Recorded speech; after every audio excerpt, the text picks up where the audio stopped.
I know what each one of my employees, I know what they want to make per year. I know how many hours a week they want to work. I take those goals very seriously, but I don't have any goals for myself. Today I'm talking with Zachary Long, physical therapist and co-founder of Onward Physical Therapy, who has grown a franchise from 1 location to 50 in just a few years and has never once sat down to set a revenue goal because his only goals are the ones his employees have for themselves. So I did a little bit of research and I think I kind of understand, like you're a physical therapist, you also have a CrossFit certification. Do you want to tell me just a little bit more though about like what you do and how you do it for your clients? Yeah, so I have been heavily involved in the CrossFit world for years. So I do a lot of work with writing articles and videos and educating CrossFit athletes and coaches and things kind of between strength and conditioning and physical therapy. So with that, I have the business Performance Plus Programming. It's one of my businesses. So we have accessory programs for CrossFit athletes. So if they are struggling with certain skills, we have programs that will help teach them that next skill and little short extra pieces that they do after their workout. So I've had that business for about 10 years now. I have one business partner with that. And then I also own a franchise of out-of-network physical therapy clinics. So we've got about 50 locations around the country. I'm partnered with 2 other guys in that franchise, and then each city has its own individual owner in those cities that we work with. And their primary focus in those clinics is fitness athletes. So people that care about their health and their fitness and figuring out how to keep them doing what they love doing as we rehab injuries. Yeah, makes sense. So for the first business, is your client, your customer, the athletes themselves that are looking to get the training? You're not looking to partner with other CrossFit gyms to help them understand the movements that would be good for their athletes. Correct. We're pretty much business to customer Okay. So is that specific. like We an have an online business where you help people across the country? online business, yeah. Video All training and pre-written things. programs, so no one-on-one coaching, anything like Okay. that. It's just like there's over 50 programs. So there's anywhere along, being somebody that's brand new to CrossFit to somebody that's rather high level CrossFit. We've got something that will help you kind of hit that next level. Yeah. Awesome. So on a number, I've said the series was behind the numbers, and we don't talk a lot about numbers, but I do like to get into some financial challenges. Are you okay with that? Yeah.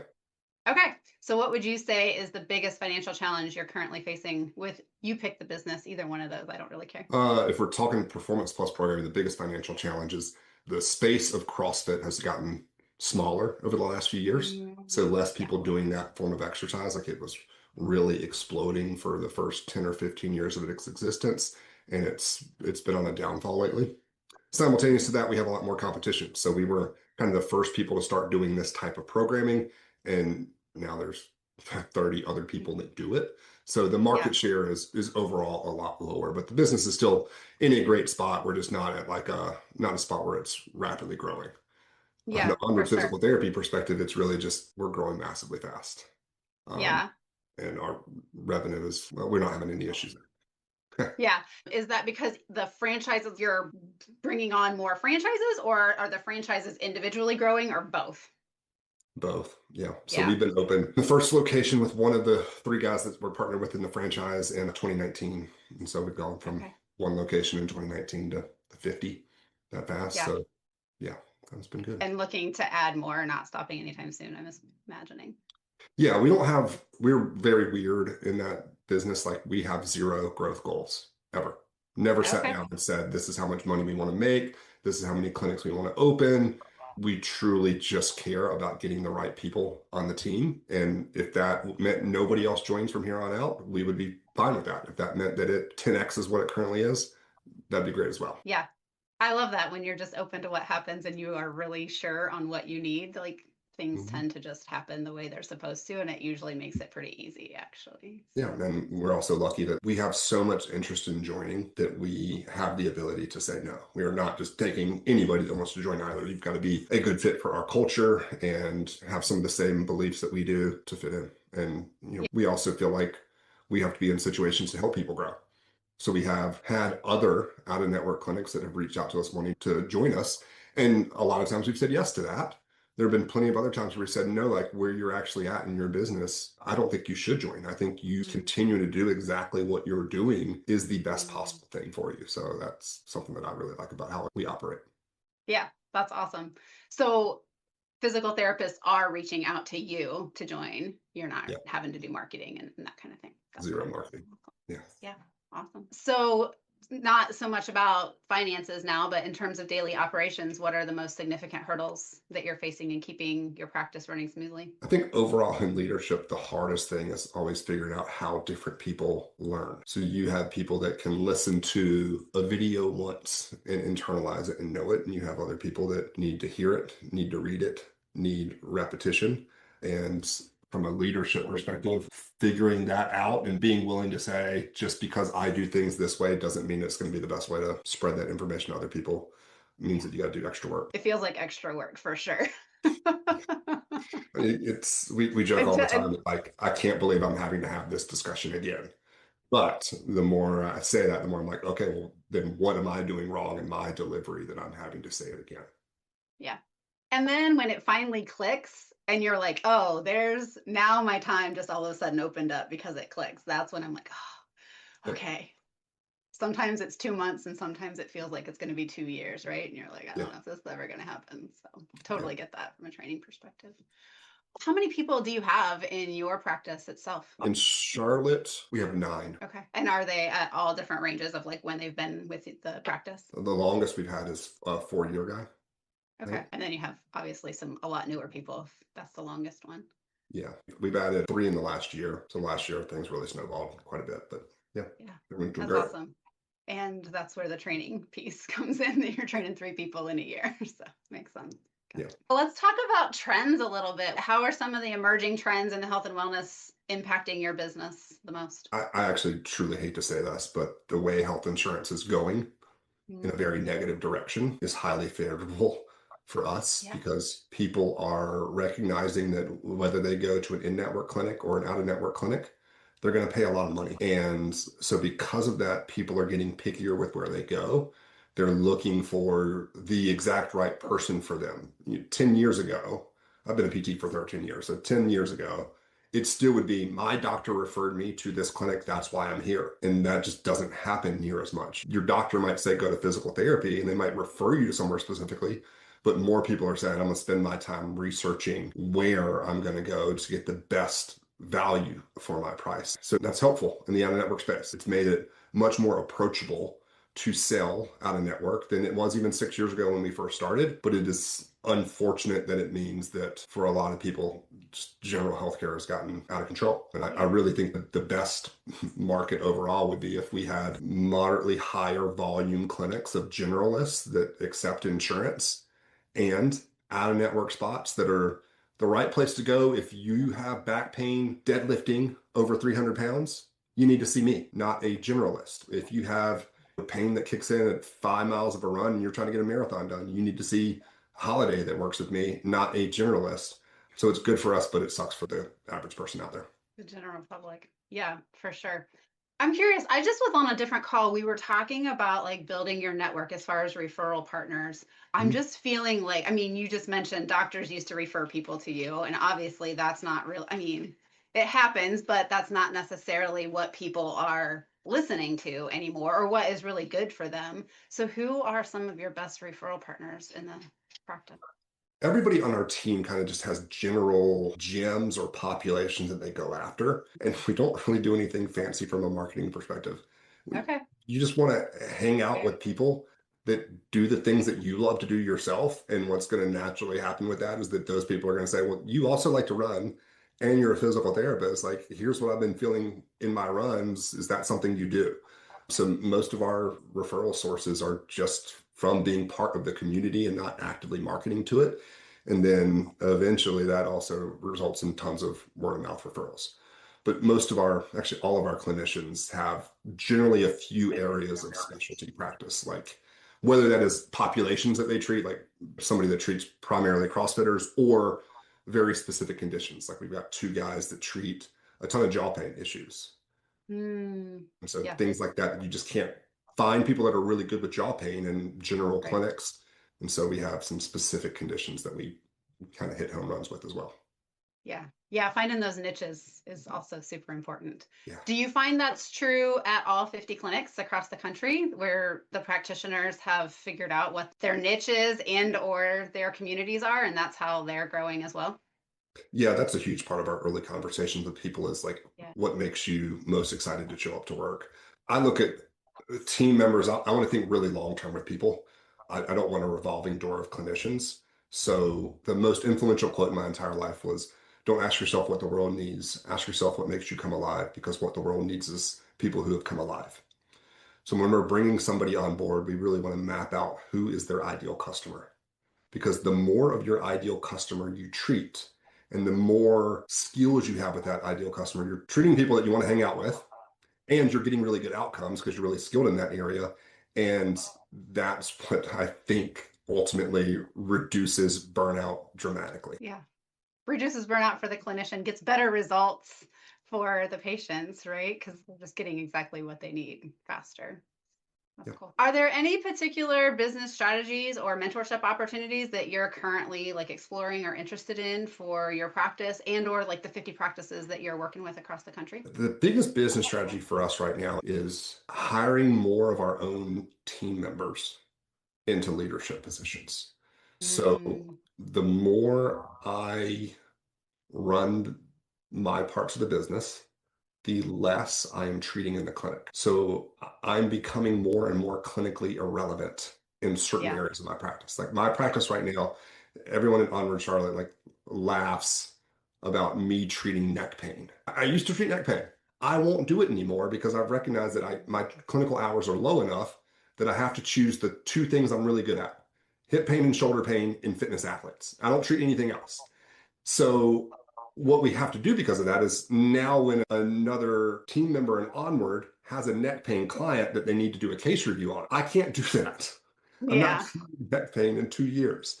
So we have a team of some of our better physical therapists around the country that now have their own like little sub jobs that they have where the franchise will pay this person to handle case reviews and clinical mentorship in this area. So we're trying Got to it. do more and more of that. That's cool. Finding other places for your team to contribute across the country, like you said. Awesome. I know you kind of already said already you don't have growth goals for the franchise business. Is that true for the practice as well then? Just really focusing on serving the people that you serve really well and trusting that the growth will come as it needs to and you're taken care of. Yeah, we'll have to figure out what our next steps in Charlotte are. Just me and my business partner there are also in the franchise. And so our ability to grow the Charlotte location, we would be double where we are right now if we weren't doing the franchise stuff, maybe triple. So the only goals that I have in our business is I know what each one of my employees, I know what they want to make per year. I know how many hours a week they want to work, that sort of stuff. I take those goals very seriously, but I don't have any Yeah. goals for myself. Yeah. So what's your biggest, I don't know, challenge maybe in helping them get to their goals? Your expectations of somebody is always a little bit different than what they expect to happen. And so making sure when you're having conversations, as you interview somebody, as you onboard them, of really setting the right expectations of what has to happen for them to meet those goals is super important. And then reflecting on those constantly. So if they're not doing a good enough job marketing, they're not getting enough new clients to then grow their caseload to meet the numbers. And so you just have to constantly go back to, this is what you said you wanted. Here's what I've seen across not just Onward Charlotte, but across the country it takes to get to those numbers. So let's game plan what actually has to happen. And getting follow through at times with somebody can be difficult if y'all didn't land on the same page expectation wise. I learned that lesson years ago, so I don't fail in that near as much as what I used to. Yeah, I agree. I mean, I've been hiring team myself for 10 years, and those expectations at the very beginning are, I mean, the sooner you can get those aligned and understand that we're all on the same page and going in the same direction, just the easier it usually ends up. Yeah. Cool. Those are all of my questions. Do you have anything else that has kind of come up for you as we've been chatting that you feel like is important to share? Oh, I'll Okay. share one thing. I got also a very different opinion in terms of paying people. Oh, yeah. Let me hear. I love these kinds of things. Find high performers, pay them the absolute top dollar you can day one. And so I always, when I hire somebody, I'm like, I'm going to pay you 50% of collections. I will never give you a raise. I'm just going to pay you the max amount I can day one. If you want raises, like I'll start you at 40% if you'd prefer, and I'll give you a 2% raise every year, but I'd rather just pay you 50%. Now, the way you'll get raises is when you get busier and treat more clients, you'll make more money. Or when the entire clinic gets so busy that we raise our rates, your percentage stays the same. So like later this year, we're going to bump our prices up from 175 to 195. So everybody's going to get a really nice bump in how much they're taking home, but we're all tethered together. But I think because we really emphasize you treating the people that you want, getting tons of mentorship to help you out, and then people knowing that short of going from treating the exact people you want to working in home health, you're not going to make as much money anywhere else in the physical therapy profession as you are working for me. I think results in don't lose clients. We don't lose employees, rather. I lost 2 employees in 6 years. One of them moved home to start a family to be closer to her family in Ohio. Yeah. So I fully understand that. The second one moved to Phoenix to open up her own Onward physical therapy location. So like, okay, cool. You didn't really lose there. Yeah. Well, and you said you don't lose clients, and then you corrected it to we don't lose team. But because you don't lose team, you don't lose clients either, right? I mean, that's just that loyalty. When you have that team loyalty, the client loyalty is just a natural follow through. So then it allows you to not spend marketing money and all of the things that you can. I actually agree with paying your team well. I love the way you're not getting raises. We're just going to pay top. I consider 25 hours a week of 25 patients a week. We treat one for an hour. I consider that full time. So with what we pay, you'll make $100,000 a year if you're treating 25 hours a week. Now I've got some people that want to make more than that. I've got one employee that wants to treat 35 a week. She's going to make probably close to $140,000, $150,000 this year. And I'm fine if she wants to do more than that. In fact, I often have to tell her, you have to schedule a lunch. You can't treat 10 hours in a day. But on the flip side, I also have an employee that just had a kid. And so she went from treating 25-ish a week to she's like, cool, I want to be home now with my kid. I want to treat 13 to 15 hours a week. I have no problem with that. We got to wiggle schedules around a little bit to make sure this works for everybody, but I don't want to force her to treat more than she wants and get exhausted from that. I'd rather keep her on board for the next 10 years versus push her too hard and lose her in 3 years. Yeah, I love that flexibility. I mean, it's one of the things that we do with our bookkeepers. It's the same way. I'm like, how many clients would you like? And we pay per client, right? Rather than, which is very similar to what you're doing as well. I don't pay per hour because that just doesn't make sense to me. Like the faster you get at doing something, that means that you just have to do more of it in order to make the same pay. No, that then takes down the quality. And that's very different in your world because you have hour-long sessions or however long your sessions are, but still it's paying for quality. I like the percentage because it also tethers everybody together. So in the franchise, me and my partners there, we also make a percentage of the whole gross of the company, but it basically means that everybody together, when we all grow, we all grow. It's not that, you're making $70 an hour, but I raise the rates, you're still making $70 an hour. So it's just me as the owner pocketing it. I think everybody wins more that way. Yeah, for sure. I'm just curious from the franchise perspective, how much support do you give to your franchise owners?